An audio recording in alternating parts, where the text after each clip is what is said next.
Hey everyone, welcome back to the channel. My name is Christopher, and this is going to be my top 10 Easter eggs and WTF moments from episode 8 of the Ahsoka series. And there was a lot that happened in this last episode of the Ahsoka series. There was a lot of Easter eggs for the Clone Wars, a lot of Easter eggs for Star Wars Rebels. Starting with number 10, the Sword of Talzin. The episode opens up with the Great Mothers giving Morgan Elsbeth the gift of shadows. They convert her into a full Night Sister, giving her the pale skin and the face tattoos. And then they use their Night Sister magic to give Morgan the Sword of Talzin, which is the same Night Sister magic sword that Mother Talzin used to fight Mace Windu in the Clone Wars. Number 9, Ezra's new lightsaber. So we get a scene of Ezra building a new lightsaber on board Ahsoka's ship. We get a Kanan Jarrus name drop when Huyang asks Ezra who trained him. Ezra ends up using the same blade emitter as Kanan's lightsaber. It even has a blue blade just like Kanan's. Number 8, do or do not. There is no try. Ahsoka and Sabine talk about making difficult choices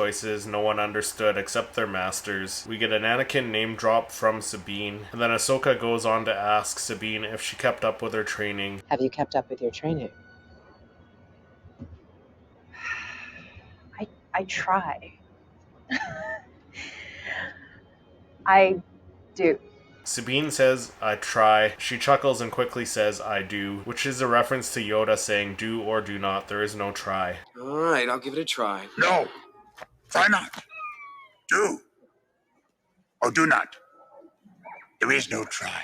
Number 7, Ahsoka, Ezra, and Sabine versus the Night Troopers. So we get a great battle with Ahsoka, Ezra, and Sabine fighting the Night Troopers that were sent after them by Thrawn and Morgan Elsbeth. Ahsoka, Ezra, and Sabine end up killing all the Night Troopers that were sent after them. The Great Mothers then use Night Sister magic to resurrect the dead Night Troopers, turning them into zombie troopers, just like Mother Talzin resurrected Night Sisters in the Clone Wars. Number 6, Ahsoka versus Morgan Elsbeth. So we get a rematch between Ahsoka and Morgan Elsbeth, and this is their first fight since Mandalorian Season 2. It's a very epic battle, and it's a lot more evolved and a lot longer than the previous duel. Eventually, the battle between Ahsoka and Morgan Elsbeth ends at the top of the Night Sister Tower, where Ahsoka seemingly kills Morgan Elsbeth. Number 5, Ezra's Force Jump. Sabine and Ezra try to get on the Chimera before it jumps to hyperspace. Sabine suggests that Ezra Force jumps over and she can use the Force to push him, which they end up doing, and that's a huge nod to Star Wars Rebels, where Darth Maul force pushed Ezra as Ezra force jumped while they were on Malachor. And the classic John Williams Force theme plays just as Ezra is making the Force jump over to the Chimera. Number 4, Ahsoka and Sabine stranded. Sabine ends up going back to help Ahsoka fight off the Night Troopers and Morgan Elsbeth. They jump off the Night Sister Tower, pulling a Marty McFly, being lifted up by the DeLorean.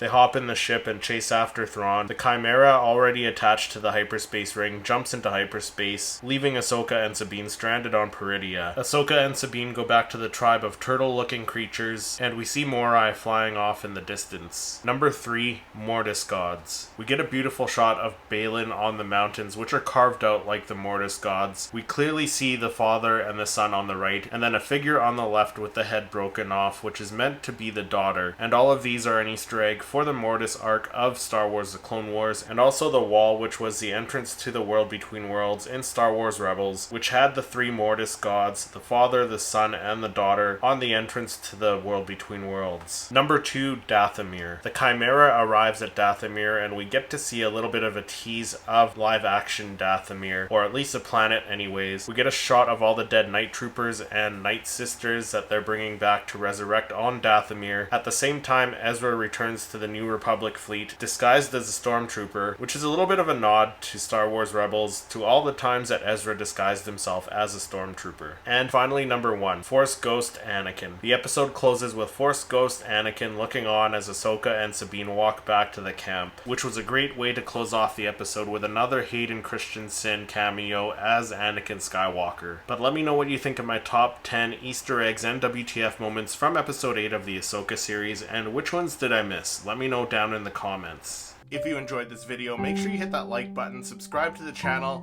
and then click to watch one of my other reviews. Thank you so much for watching, and may the Force be with you.